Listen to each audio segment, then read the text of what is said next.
Episode 21. Welcome to the Live Fit podcast with your host, Glenn Johnson. Today you will learn techniques for permanent weight loss and improved overall health. Yes, this is the Live Fit podcast. Thank you, everybody, for listening. I'm your host, Glenn Johnson, and this is episode 21, Floatation Meditation. Have you ever tried to meditate? Well, I have. I find it very frustrating and discouraging from doing more of it because I just don't really get into it. I have a hard time sitting still. I have a hard time pushing out the sights or the sounds and the sensations, the discomfort in my environment. That's why I was really excited to try a sensory deprivation tank. As the name implies, you are deprived of all of your senses. There is no smell, there is no sight, there is no touch, there is no sound. You're just laying there with nothing but your mind. And it really gives you the opportunity to meditate. It's a perfect environment for meditation, at least for those people that are new to it. But you know what? As a side effect, I think it cured my back. You'll learn why later on. It sounds ridiculous, but it was really quite amazing. Before we get on with my interview with Jeremy DeLong, let's take a quick little break for our sponsor. Live Fit Online will help you get fit for the summer and stay that way for the rest of your life. This is not a diet. It is an efficient system of eating and moving that will help you become healthy, fit, and free. LiveFitOnline.net. And now it's time for the answer to last week's question of the week. It was sort of a trick question, a little bit different than I normally do. I said, what is a sensory deprivation tank and how can it improve your health? And as you just heard me say, this episode is all about the sensory deprivation tanks, or a flotation tank, float tank, if you will. So this episode is going to tell you all about that, so I don't really have a quick and short answer. But let's get on with my interview with Jeremy DeLong of Mudra Massage in Portland, Oregon. I have Jeremy DeLong from Mudra Massage from Portland, Oregon on the phone with me today. And he is what would you call yourself, Jeremy? A flotation expert? I guess I'm a float facilitator. We like that terminology these days. Float facilitator. And you own a spa, a day spa. It's a very, very beautiful, lovely spa. Smells good, has the nice water feature sounds, really plush and elegant looking. You do massage there and some other things? Really, we only do massage and flotation at our spa. We're not really a spa in the traditional sense. We don't do aesthetics. There's no manicures or anything like that happening, and we don't have like a hot tub. It's really just the float tank and massage therapists doing their thing. Okay, and the float tank is really the reason why I wanted to talk to Jeremy today. I heard of flotation tanks when I was really young, maybe not really young, when the movie Altered States came out. I'm sure you've seen it. Yes. And that really classic. That really, really stuck with me. And ever since that time, I wanted to try it. Probably without the peyote mushroom blood concoction, but I've been wanting to try it. And in fact, I was doing some somewhat serious looking around on a way to build my own. I didn't get far enough to actually buy anything, but it was looking a little bit too expensive. But I've been at least interested enough to do a little bit of legwork on it. So Jeremy, I have to know, why did you get into this? That's a good question. I just like you, I kind of knew about it a really long time. I can't even really remember the first time I heard about float tanks or sensory deprivation tanks, but I can even remember a Simpsons episode from years and years and years ago with Homer getting into a float tank, Homer and Lisa, and I remember that specifically. I knew about them then, so I can't really even remember the first time or who introduced them to me, but I kind of entertained the thought of looking for them in Portland about 4 years ago or so, and I came across a guy who had a homemade tank, and he was just about to open up a center on Hawthorne, which now is Float On, and these guys really kind of broke open the door in Portland and got a lot of people floating in there. They have 6 tanks now. I think they started out with 4, and after looking for them, it was that was kind of the spot that I went to first, and I actually was in a homemade tank, the very first float I had, and it was just it was great. It was kind of more than I thought it was going to be, and I really kind of quickly resolved that it was meditation. but without the effort. And that was pretty nice to not have to, kind of focus for weeks and weeks on end to get to a good spot. It just happens in one float. Wow, that's amazing. I'm envious, and for a couple of reasons. One is I haven't seen that Simpsons episode, so it's one of the few.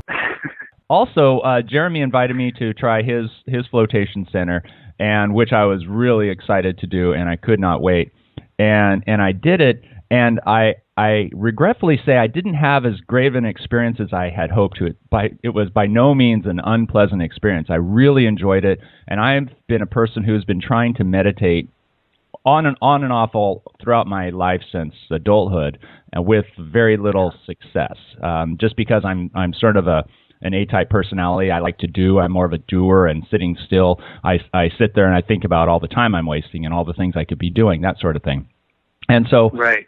I went into this knowing that I'm going to be laying still for 90 minutes. I'm gonna do it no matter what.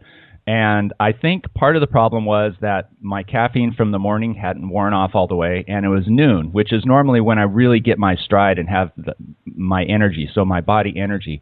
And I wasn't feeling jittery or twitchy or like just ready to go run, but I certainly wasn't feeling anywhere close to relaxation, and I relaxed quite well and did not move a muscle while I was in there. But I still didn't quite get to that deep relaxation that you described and that I know is out there. So I just wanted to give that little heads up right there. And have you always been able to reach that deep level of relaxation? Not every time, no. And it's not like you just sort of get better at floating. It's kind of every float is different from the next. So it really depends on your current state of mind. If you had something really traumatic happen to you, for example, chances are you're not going to be able to get your mind off that. Because with this destimulated environment, you're just able to really focus on whatever's on the forefront of your mind. So it could be, something that you can't even get away from in 90 minutes that you need that much time to run through. So it just really depends on the day. Some of us tend to find a time of day we prefer to float. In your case, I would have discouraged that caffeine at all the morning before you float. Yeah. So I would have said not even one cup of coffee, even if you drink 4 normally when you get up. Well, it was 6 hours. It was 6 hours prior, so I thought it'd be pretty much out of my system. I mean, that's chances are you're probably right, but in the end, it's just it's something that you want to kind of avoid before going into the tank, because it's you might not notice it how much it is kind of affecting your body, but you get in the float tank and it's when it's just you and everything happening internally, all these processes, you can really feel it, And not to say that made a bad float for you or anything. It's just, I think, it takes a couple times in most cases to get to those great, aha moments where you've lost track of an entire hour in there, and the music is being played before you're, even aware what happened. It's kind of it's really like taking a nap a lot of the time, Yeah, I did not at all have a bad experience. I want to stress that. Right. I had really high expectations. Yeah, that also is a kind of a factor. That if you're going into it expecting things to happen or wondering what's going to happen, that kind of becomes a cognitive process for your brain to stay awake on. And then those things either do or do not happen. And managing expectations is kind of the job of the float facilitator. We try to kind of put you in there as much as a blank state your first time as possible, so you're not expecting a whole lot. And that's a good way to go in. But it does, I'd say, I guarantee you, if you float, 3-4 times, that you're going to get there without any effort, and you're going to have that moment where you lose track of time entirely. I'm going to have a link to your website on my show notes, plus some photos of you and the tank. But I want to paint a picture for those listening right now who are driving or walking or whatever. The spa itself was beautiful, had those really typical nice water feature sounds and some soft, easy music. Good smells, and I walked into this really elegant-looking room all by myself. The door was shut, and there was a shower, and this big, is it fiberglass, I guess? It is, yeah, my tank's fiberglass, yeah. It's boxy-looking, like square rectangle with squared-off edges, so it's not like a tank, like a water tank per se, but it has a door, and it almost looks like you're entering a space lab or something. So I lay down in this, and there's only about 10 inches of water, and I could not believe how buoyant I was. I'm used to laying in fresh water and a swimming pool or a bathtub or a jacuzzi or something, and I I didn't even get all the way laid down. I'm just being floated up. I felt like I was wearing a full body wetsuit or something. It was amazing. Yeah, it's extremely buoyant water. It has nearly 1,000 pounds of Epsom salt in only 300 gallons of water. So you're at a density level of nearly 40% salt. So it's actually double the Dead Sea if people are familiar with floating there. Holy cow! Yeah, lots of salt. I was a little bit hesitant for just a brief moment before getting in because I have a little bit of claustrophobia. MRIs, for example, I can't go into them without being sedated. I've tried and I just freak out. I don't like being bound. So when they stick me in head first and they strap down my shoulders and all that, that freaks me out. If I can get something looser, like a sleeping bag, I'm okay because I can move around and I know I can just pull myself out. But this, I started to feel a little bit of panic for a second. I went, no, it's cool. And plus, I was in there all alone, and I could open the door and close the door, or leave it open, or have my head at either end. And so just knowing that freedom. And plus, it was huge inside. It was huge. I could sit up and not touch my head on the top, and I'm 6'2". Nice. Yeah, it's about 9 feet by 5 feet. So yeah, it is pretty large, and even for tall guys like you can still get in there and stretch around. It's roughly the size of like a closet put on its side. Oh, okay. So it's typically plenty of room. Even for I've had people close to like pushing like the 6'8", 6'9", get in there and they still have plenty of room.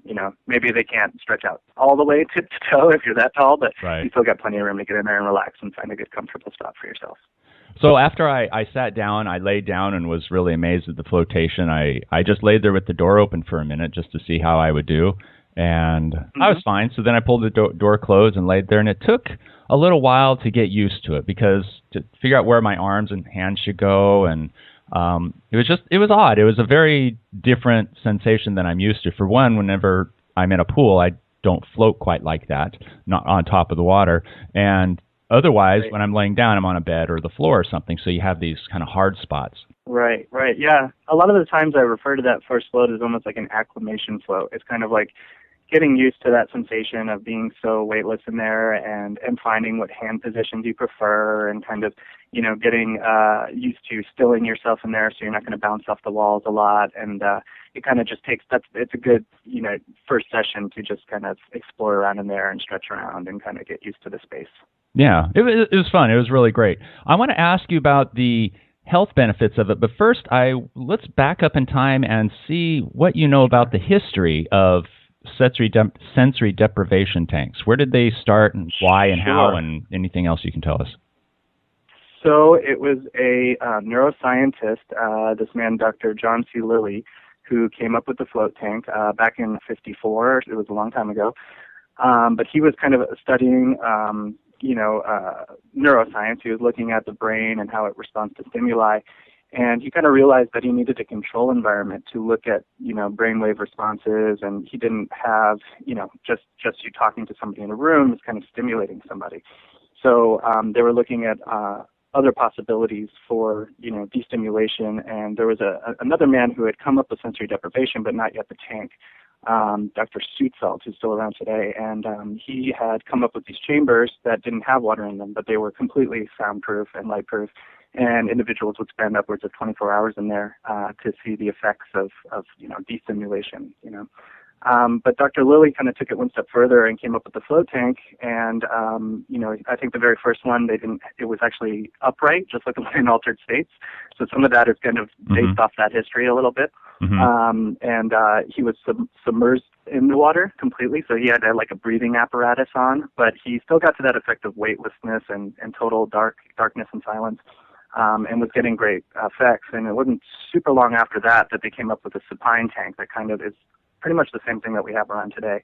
Yeah, he found that what was happening in the float tank was almost more interesting than his initial research he was trying to accomplish. So that became kind of a big phase of his career. And what sort of things were happening? Really, they were noticing that brain waves were extended in this theta category, right? So typically when we go to sleep, we get maybe a couple minutes right before we fall completely asleep of this theta state, and then we go into these delta brain waves, right? And it wasn't a while until we realized after initial research, there was people thought the alpha brainwave was the most conducive to relaxation, because if I were to stop talking for a minute and pause and rest, kind of think and stop, I'm going to be actually putting out a couple of alpha brainwaves. But it's these theta brainwaves that are the most conducive to really deep relaxation, and it's actually the same thing that happens in deep meditation. So if I were to hook up an experienced, Buddhist monk who meditates daily to a brainwave machine, we would see him operating in the theta stage, and that's what was kind of the most interesting aspect of what was happening in the brain. But other things were occurring too, like endorphin production and decreased biochemicals, the bad ones, like cortisol, stress-related biochemicals were decreased. Blood pressure, went down, and heart rates, and lots of just kind of stuff that's good for balance and restoration for the body and mind. Now, all of this is very appealing to me, as I think I previously mentioned that I've tried meditation on and off throughout my life, read books, right. I've listened to audiobooks, I've listened to little audio guides where they walk you through the meditation, and I've just had a very difficult time kind of letting go of the real world, of the physical world, and I was very intrigued in doing the sensory deprivation because I'm distracted really easily too. I hear everything. I grew up in a very quiet area, and so a car drives by a mile away. Huh? What's that? Where are they going? And and so still, it's I need silence to study, to read, and I get distracted very easily. And of course, vision is the same way too. I look around, like, oh, look at that! I've got to move that. I got to draw on that. Whatever it is. So I found this to be, and I still do. I find this to be very promising. I'm definitely going to come back and do it again under better physical conditions. Maybe I'll exercise first or do some yoga. I'll certainly not have caffeine in my system. Right. Now, what about your personal experience? You obviously like it, and you've been doing it for about 4 years.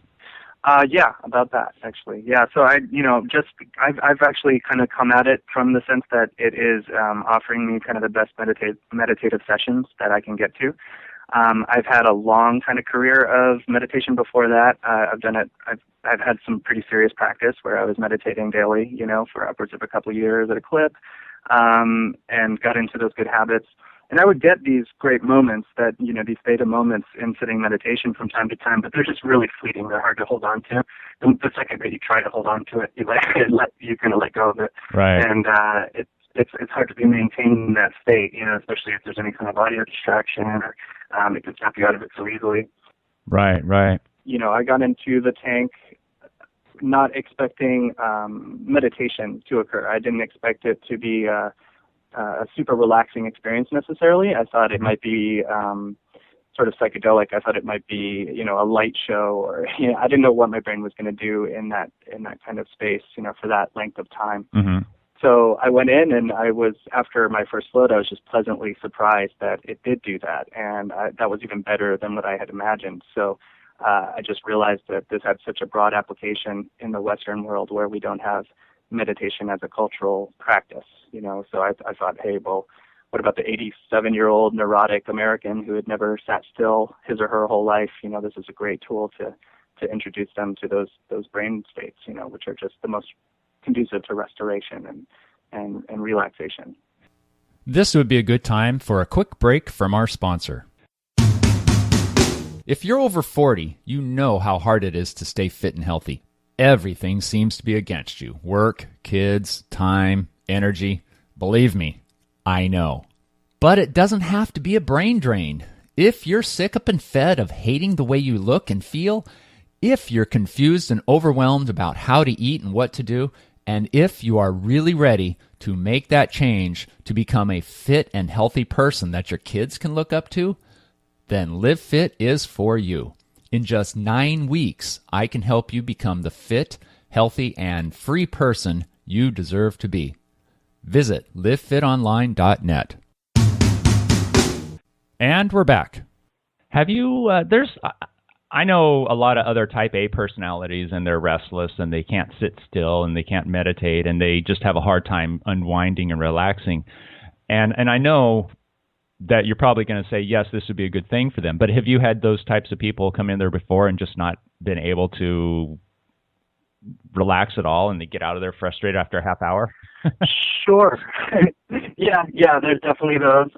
It's funny, though, because they're more rare than common. Most people, even people who are a little claustrophobic, pleasantly surprise themselves with a full 90 minutes in there. It's easy for that time to lapse by you really quickly as long as you get to that theta state. Once you get there, typically you can be enjoying it for anywhere from 20 to 60 minutes or so. So sometimes it feels like you're only in there for 15, 20 minutes, even though you're in there the full 90. And yeah, people get big surprise themselves. I've had people who are really, really claustrophobic look at it and think, oh, there's no way I'm getting in that thing. And once I explain to them that it's they completely have their own control, there's no way that they can get trapped in there, there's no way that they won't find their way out, and I show them a trick or two to kind of ease their mind, they sometimes will have that door closed and get into that full 90 minutes. So in addition to getting a great float, they're also like helping to overcome a phobia. Wow. Which it has been used for, yeah.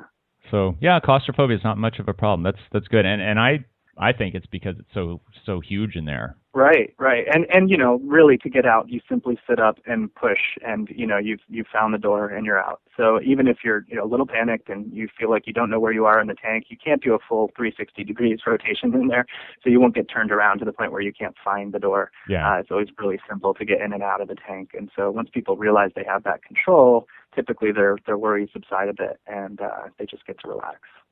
And also once you're laying down with your eyes closed and it's dark, you don't know how high the ceiling is anyways. It could be 40 feet up. It could be 10 feet up. Oh, yeah. You get some strange kind of sensations because your brain can't tell, where you are in space because you're weightless. So sometimes it feels like you're spinning when you really aren't, or flipping around. And yeah, if you sometimes push off of one wall of the tank and maybe a minute to 2 minutes go by and then you hit the other side, it feels like you traveled a great distance or something. You get some strange sensations in there because you don't know where you are. I experienced that too. When I first laid down, I had that sensation like I was spinning, rotating clockwise, my body just sort of turning clockwise around horizontally as I'm laying. And I thought, oh, fun, yay. And I was really looking forward to some sort of psychedelic and body, kinesthetic sensations. And then it eased up. And so I was a little bit disappointed in that. I was expecting a fun little ride. But I could see where it would be more intense and kind of can travel on. And one thing I noticed was I was able to stop it. All I had to do is say something to myself like, I'm laying horizontal in water, and then all of a sudden the spinning stopped. Oh, cool. That's interesting, actually. Yeah, so it's not I've never convinced myself that I'm not spinning, because it just tends to keep on happening to me. But everybody's a little different in there, so it's always fun to hear stuff like that. Yeah. Where do you intend to go with this? Are you going to expand your facility, keep it like it is? Is this well, first of all, I guess, how popular is this? It's become really popular here in Portland. Most people now, if they haven't tried it themselves, at least know a friend or a family member who has. So, and that's greatly in part in thanks to Float On, who really just blew up the social media scene and getting the word out there. And they did a lot for the industry here in the Northwest. They started put on an annual float conference here in Portland. Oh, wow. And it really kind of resurrected the industry across the board, all across the U.S. and even parts abroad in Europe and Asia. And we're getting these bigger and bigger crowds every year, and more people who are starting float centers. And Float On has created a program for those people so that they can get all the information firsthand and not have to kind of weed through the the tangles of dealing with the health department, et cetera. There's kind of a lot of stuff to consider when you're opening a center that you're going to probably overlook. So they've done a great job of compiling information for people. So here I'm kind of enjoying just a really aware population. So typically I get plenty of floaters, and I do intend to expand eventually. I don't think I'll move much past 2 float tanks because we're so kind of dead even with massage, and we tend to combine the two. I don't think I need to become a full-on float center necessarily because we're a little different in that demographic, but I think two tanks would be perfect, because a lot of times I do have people who want to come in and float at the same time as somebody else, and unfortunately I can't accommodate that. But I can always, combine that with a massage so that they can have an appointment at the same time. But it'd be nice to have two tanks, and I'm definitely working on that. It is kind of in the works for now. Oh, good, so, good. I'd like yeah. to see that. Like I said, I think your facility was beautiful, and I didn't realize you only had one. I saw a couple closed doors. I thought, well, there could be another one in there. Yeah, all massages in the other rooms for now. For those who are considering opening a center, I would definitely suggest starting off with two right off the bat, just because it tends to deflect some business. People who do want to try it with another person for the first time, that's really common. Even though it's a completely isolating experience, it's a lot of people want to do it with a buddy. Oh, float, which is understandable. Two at a time?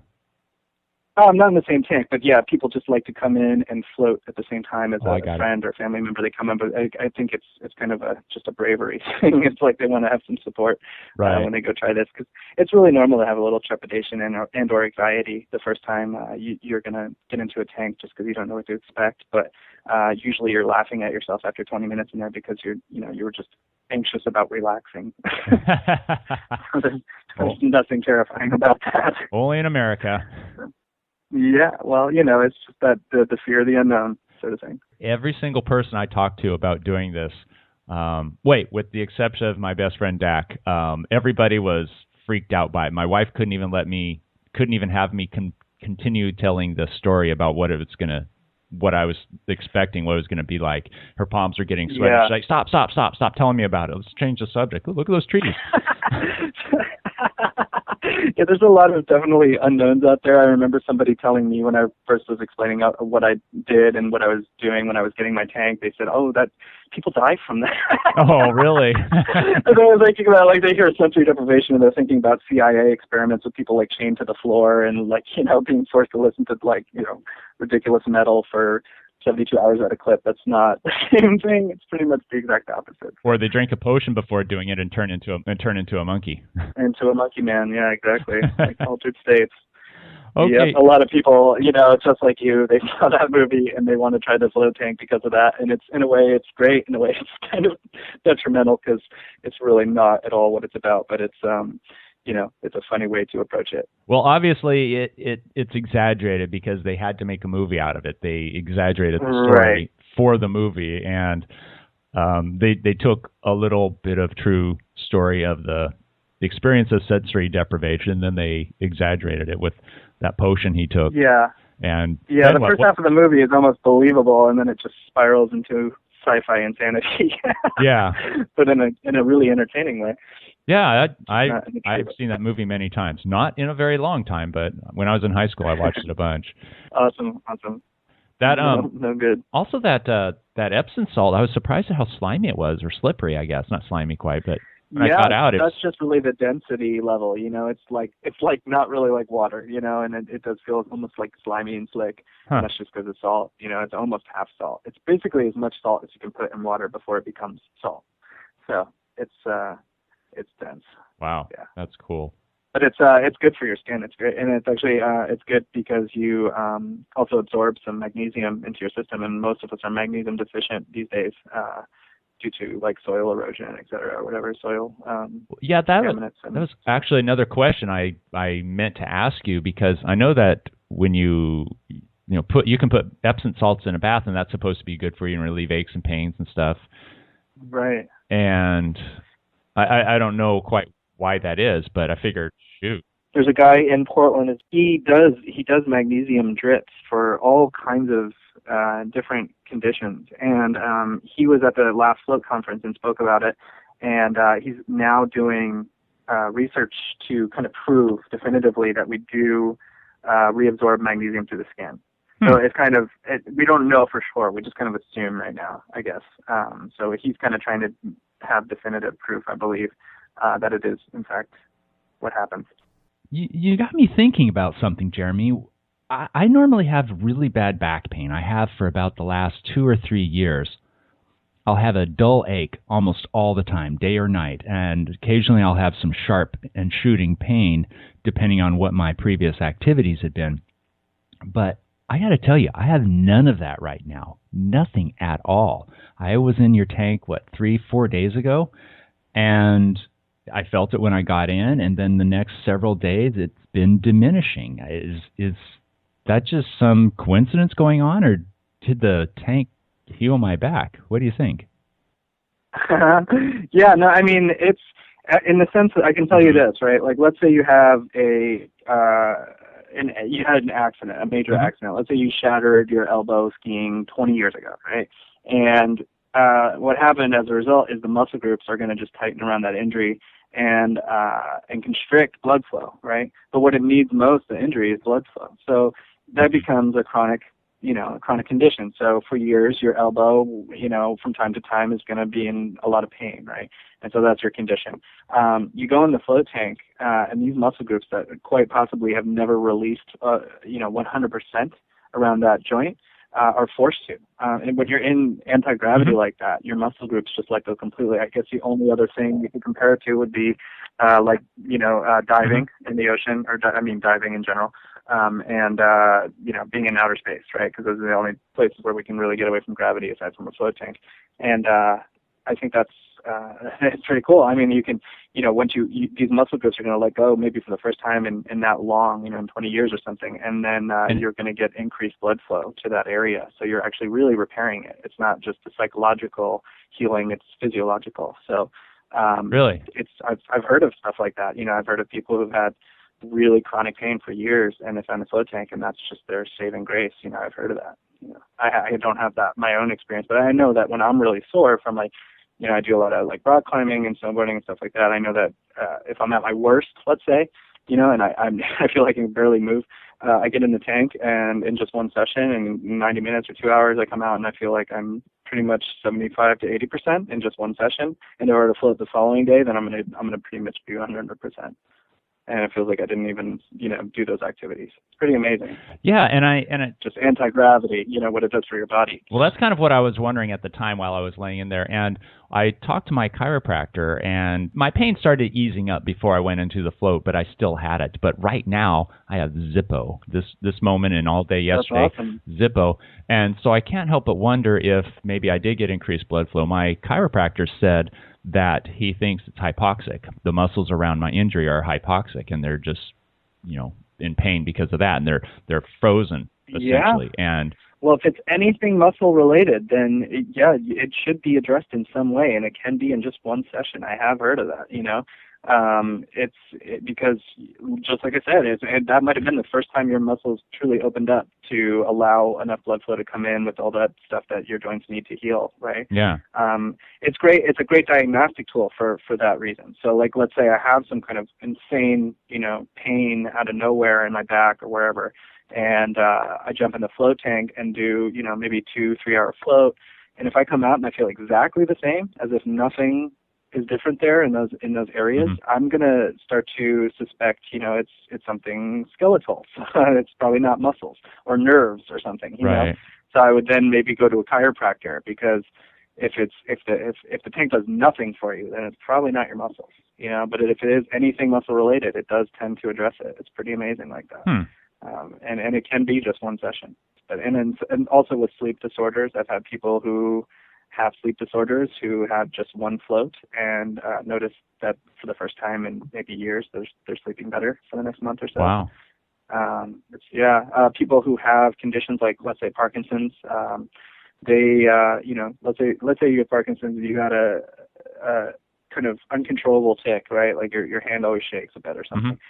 You'll get in the tank, and after 45 minutes to an hour, typically that's going to subside, and it'll stay that way, typically for a few hours at least after the float. And I've had that firsthand. I've seen people with that condition and had them report that. Wow. So that's pretty amazing. There's no drugs involved. They're just in there away from gravity. Doing away from gravity is just so good for your body, in so many ways. Well, we're always fighting against gravity, even if we don't know it.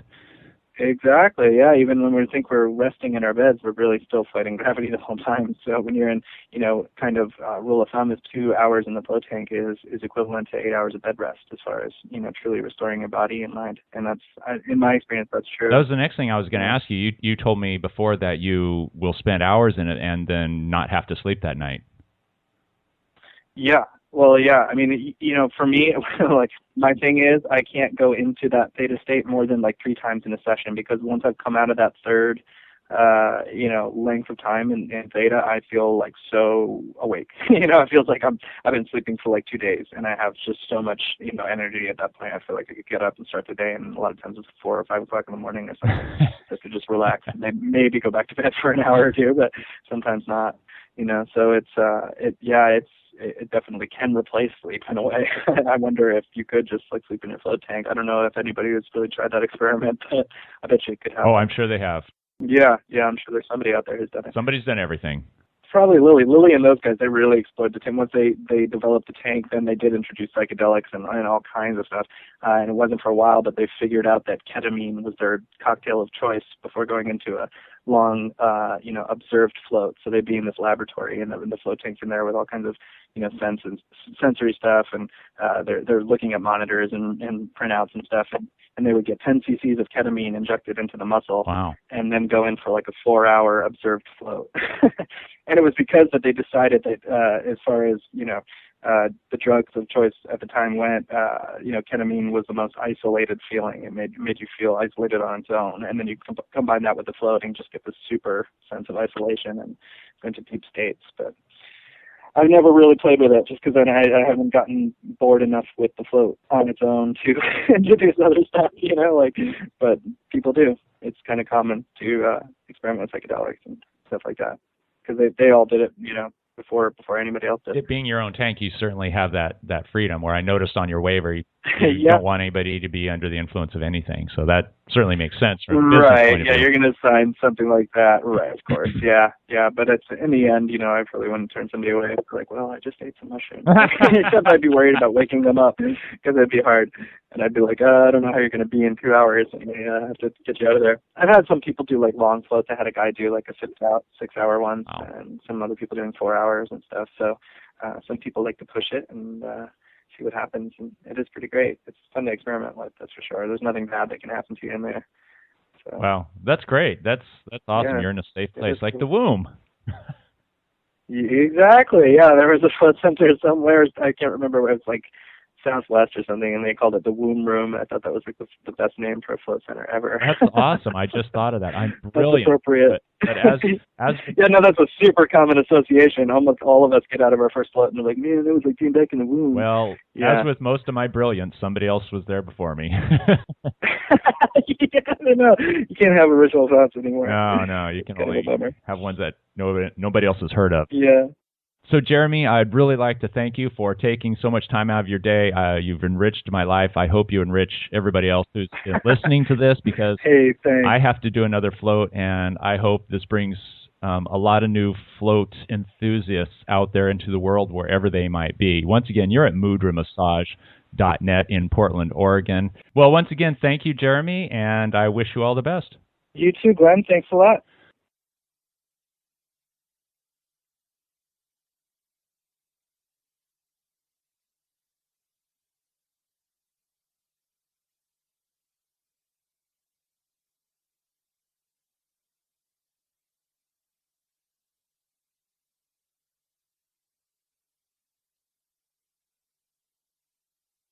All right. Thank you very much, Jeremy, for the float and for the interview. I really enjoyed it. I found it very restful and relaxing. And most importantly, and most unexpectedly, was my back pain going away. It's been about 2 weeks now since my float, and I still don't feel any pain. Zippo, none. I don't know what's going on here.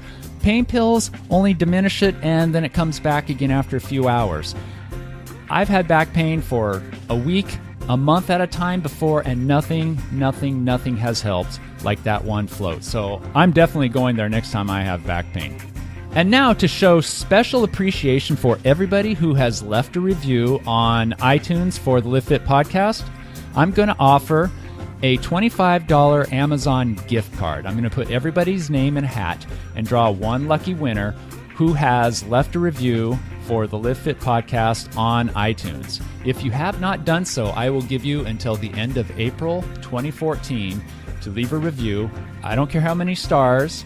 I just want to have a review on there. Let me hear what you think of the show. I'm going to draw the names beginning May 1st, May 2nd, May 3rd, one of those days. And then I will announce the winner the next week in the newsletter, the Live Fit newsletter. If you're not a subscriber of the newsletter, I do recommend you get in there. Otherwise, you won't know that you're a winner. You can access iTunes at livefitonline.net/iTunes. And you can also subscribe to the newsletter at livefitonline.net.